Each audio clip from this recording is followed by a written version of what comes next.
పందెం ఏంటో తెలుసుగా? ఒకే గోలీతో ఒకే ఛాన్స్ లో కుండని పగలగొడితే కుండకి 100. ఓకేనా? ఓకే గాని అన్న ఈసారేంటి కప్పులు వదిలేసి డబ్బుల మీద పడ్డావు? సుబ్బులకి కొత్త డ్రెస్ కొనిద్దాం అనుకుంటున్నా. ఒరే లక్కీ, ఒక్కసారి నీ లక్కీ హ్యాండ్ తో దీన్ని టచ్ చేయరా.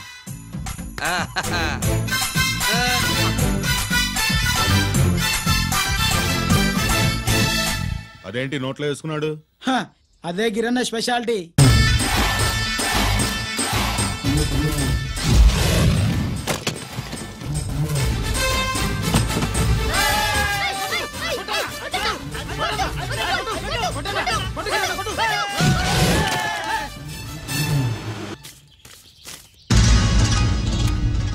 ఏంట్రా ఇది?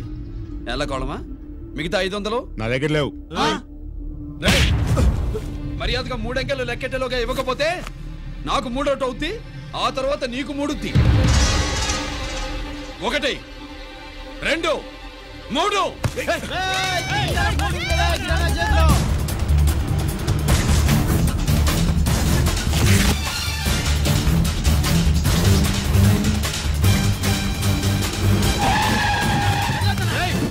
పారిపోతున్నావు, దొరికావు. తీరా డబ్బు తీ బయటికి. 500 బయటికి తీరా, నరికేస్తా.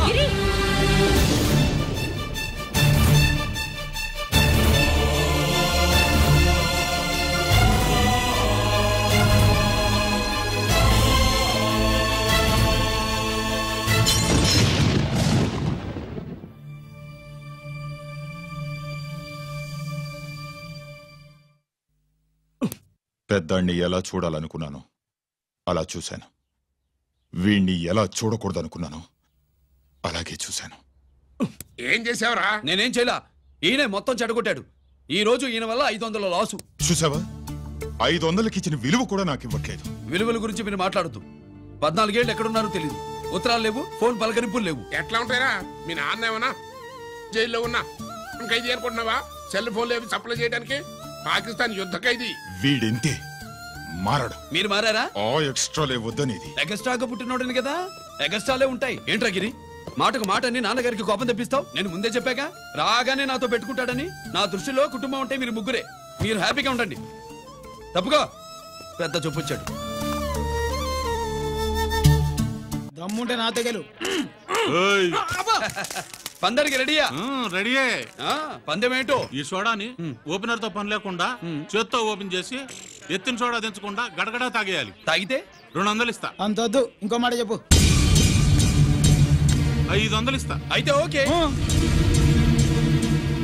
అవునరా, లక్కీ గాడు ఎక్కడా? ఇంకా రాలేదన్నా.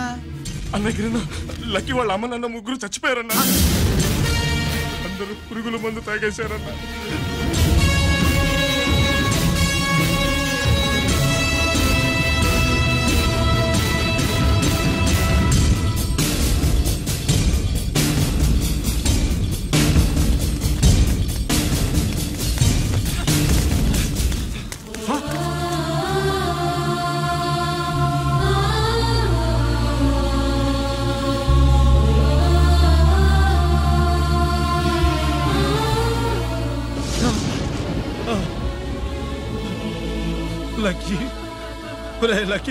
అందరిలాగే పాపారావు కొట్లో ఎరువులు తెచ్చి పొలంలో చల్లాడు. పంట పాడైపోయింది. ఇదేంటయ్యా అని పాపారావు నిలదీసి అడిగితే నీ దిక్కున్న తోడ చెప్పుకో అని కొట్టాడంట. పంట పండకపోతే బ్యాంక్ అప్పు ఎలా తీర్చాలనుకున్నారేమో ప్రాణాలు తీసుకున్నారు. మన ఊళ్ళో రైతులందరి బతుకులు ఇట్నే తగలబడ్డాయిరా. ఆ పాపారావు గాడు కల్తీ ఎరువులమ్మినంత కాలం మనం ఇలాంటి చావుల్ని చూడాల్సిందేరా. వాళ్ళు పోవటమే కాకుండా అనవసరంగా పసిపిల్లాన్ని కూడా తీసుకుపోయారు.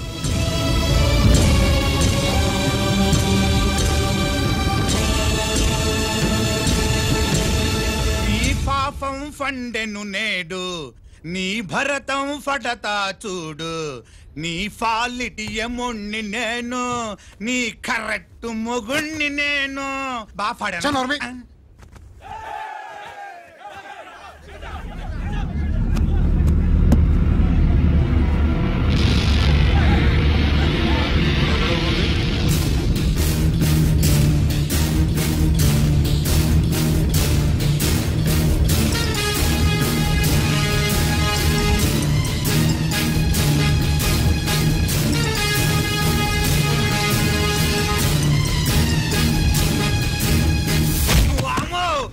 పగిలిపోయింది. అమ్మా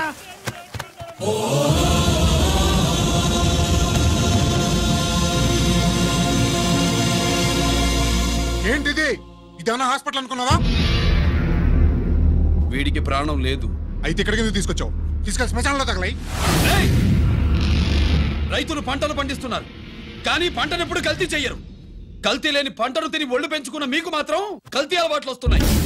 బియ్యంలో కల్తీ, నెయ్యిలో కల్తీ, పాలల్లో కల్తీ, నీళ్లలో కల్తీ, పెట్రోల్లో కల్తీ, విత్తనాల్లో కల్తీ, ఓట్లలో కల్తీ, నోట్లలో కల్తీ, ఆఖరికి పంటను కాపాడే ఎరువును కూడా కల్తీ చేసి పేద రైతుల ప్రాణాలు తీస్తున్నారా? చచ్చిన వాడికి ₹1,00,000 గవర్నమెంట్ ఇస్తుంది కదా. ఆ రూల్ పెట్టా కూడా చాలా మంది ఆత్మహత్యలు చేసుకున్నారా? మా దగ్గర నుంచి లెక్చర్ ఇస్తావు. చచ్చిన వాడికి డబ్బు ఇవ్వతే నేను గవర్నమెంట్ సిఫార్సు చేయాల్సింది మీలాంటి వాళ్ళను కాల్చి చంపమనరా? కరువు కాటకాలు రైతుల కడుపు మీద మాత్రమే కొడితే మీ కల్తీ ఎరువులు వాళ్ళ బతుకు మీద దెబ్బ కొడుతున్నాయిరా కుక్కల కొడకల్లా. రేయ్, ఆ లారీలో ఉన్న బస్తాలన్నీ దించండ్రా.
తల్లిదండ్రుల్ని దహనం చేయాల్సిన వీడి చేత వాళ్ళ చావులకి కారణమైన మీ పాపాల్ని తగలబెట్టిస్తాను.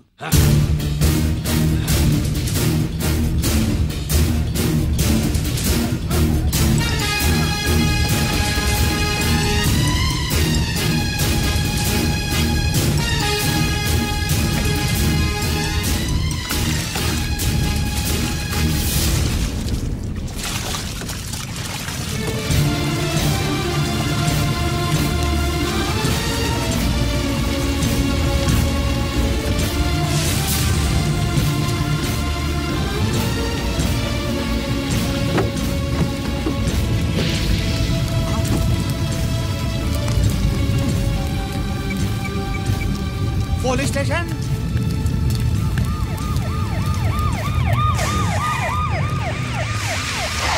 ఇన్స్పెక్టర్ గారు వీడే సార్ ఇదంతా చేసింది.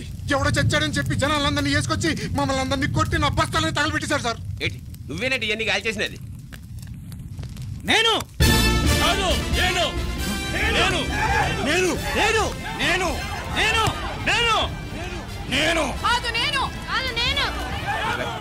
అంతా నానంటున్నాను. వీటికి అల్లూరు సీతారామరాజు ఫ్యామిలీకి ఏదైనా కనెక్షన్ ఉన్నదా? ఈందే ఆయన జిల్లేనండి. అయినా మనకెందుకు సార్, నేనని ఇంతమంది అంటున్నారు. మన స్టేషన్ లో 2 సెల్సే ఉన్నాయి. షార్ట్ సర్క్యూట్ అయిందని రాసుకుని కేసు మూసేద్దాం. నేను వైడి అడిగినా అడుగుతారో అని చెప్పండి. అంటే నాకు ఒరిజినల్ గా వైడియాలు రావనే?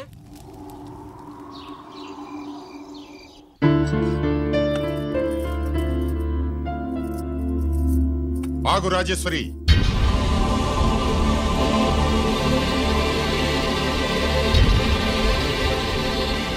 నా ప్రశ్నలకి సమాధానం చెబితేనే ఈ రోజు వాడు అన్నం తినాలి. ఎలా కనపడుతున్నాను మీకు? 10 ఏళ్ల పసిబిడ్డలాగానా? గిరి నువ్వు ఆగమ్మా.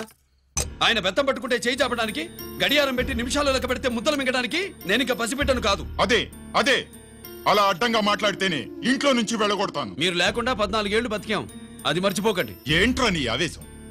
జనాన్ని పోగేసుకెళ్ళి అరుంధతి ఫెర్టిలైజర్స్ ని ఎందుకు తగలబెట్టావరా? పాపారావుని తగలబెట్టడం బాగోదు గనుక. చూసావా, చిన్నప్పుడు కత్తి దొరుకుంటే చంపేసేవాణ్ణన్నాడు. ఇప్పుడు తగలబెట్టడం బాగోదు గనక వదిలేశానంటున్నాడు. వీడిలో మనిషి కాదు, హంతకుడున్నాడు. తప్పు చేసిన వాడిని చంపిన రాముణ్ణి కృష్ణుణ్ణి దేవుళ్ళుగా ఈ దేశంలో కొలుస్తున్నప్పుడు, తప్పు చేసిన వాడిని వర్గశత్రువుగా నరికేస్తున్న తీవ్రవాదులతో ప్రభుత్వం సంధి సంభాషణలు చేస్తున్నప్పుడు, ఒక రైతు కుటుంబం చావుకి కారణమైన పాపారావు మీద నేను తిరగబడితే తప్ప? నువ్వెవడివిరా తిరగబడ్డానికి? పోలీసువా? ఆ పోలీసులే మాకు రక్షణ కల్పించండి బాబోయ్ అని రోడ్డు మీద ఊరేగింపులు చేస్తున్నారు. పోలీసులు వచ్చినప్పుడు నీ టైం బాగుండి నేరం మేమే చేశామని జనం ఒప్పుకున్నారు గనక నువ్వు తప్పించుకున్నావు. లేకపోతే ఈ పాటికి ఇక్కడ కాదు, కట్టకటాల వెనకుండేవాడి. బాగా గుర్తు చేశారు. అసలు ఈ ఇంటికంటే నాకు జైలే బెటరు. ఏంట్రా ఆ మాటలు? లేకపోతే ఏంటమ్మా, గట్టి తింటున్న పశువును కూడా మనిషి అదిలించాడు, అటువంటిది అన్నం తింటున్న నన్ను?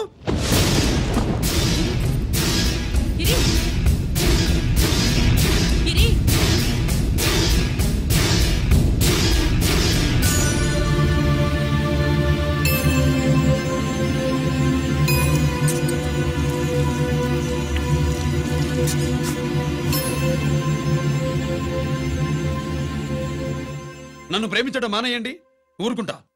ద్వేషిస్తే సహించండి.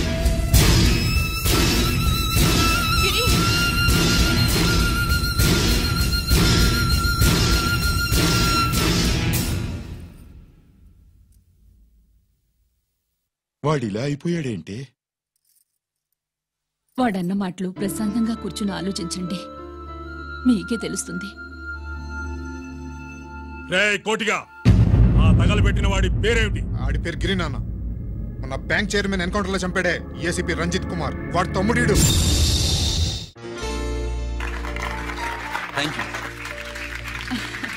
ఏమండి, మన రంజిత్ అండి. మనం డబ్బు డిపాజిట్ చేసుకున్న బ్యాంకు బోర్డు తిప్పేస్తే ప్రభుత్వం పట్టించుకోలేదు. మన బతుకులు వీధన పడితే మన గోడు వినిపించుకోలేదు.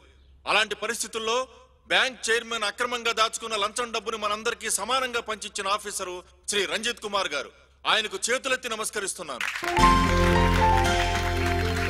రంజిత్ కుమార్ గారి లాగా అందరూ తమ బాధ్యతని గుర్తించి సక్రమంగా నిర్వహిస్తే మన దేశం ఎంతో పురోభివృద్ధిని సాధిస్తుంది. జీతాలు తీసుకోవటమే మన డ్యూటీ అనుకునే వాళ్ళు కోకలుగా ఉన్న ఈ రోజుల్లో మన డ్యూటీని సక్రమంగా నిర్వహించిన నిజమైన ఆఫీసరు మన రంజిత్ కుమార్ గారు. ఆయన చేసిన ఈ సహాయం అంధకారంలో ఉన్న ఎన్నో కుటుంబాల్లో వెలుగుని.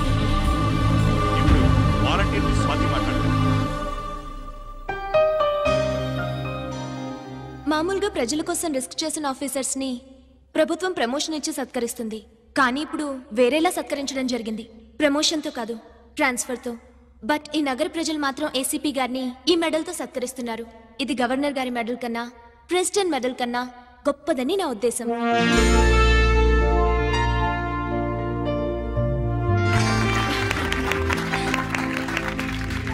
ఏమండి, మీది ప్రెసిడెంట్ ఆఫ్ ఇండియా మెడల్ ఉండాలి కదా, అది ఎక్కడుంది? అది లేదు రాజేశ్వరి. ఏమైందండి?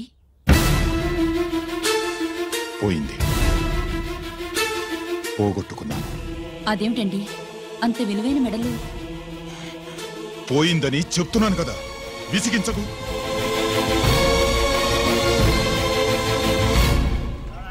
ఇదిగో. ఏంటి బావా, నీ వెండి కప్పులన్నీ కరిగిస్తున్నావు? నా కాళ్ళకి వెండి పట్టీలు చేస్తున్నావా? కాదు. మరి దేనికోసం?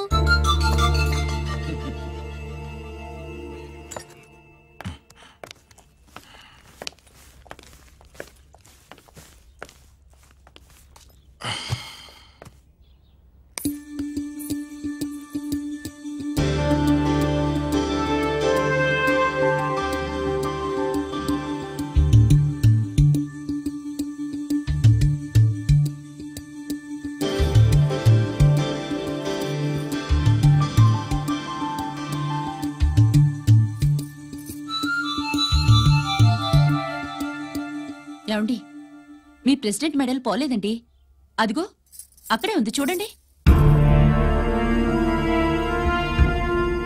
అది నాది కాదు రాజేశ్వరి. నువ్వే చేయించానని చెప్పు, వెళ్ళు. నా కప్పులను కరిగించి నేనే చేయించానన్నా.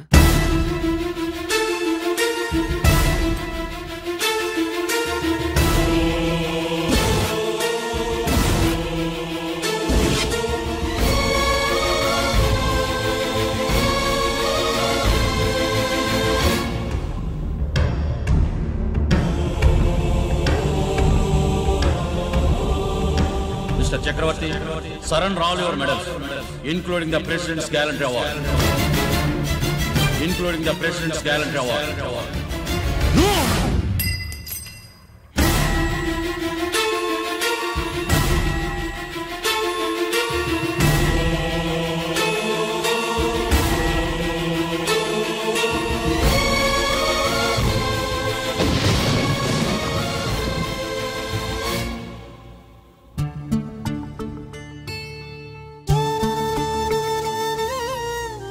గిరి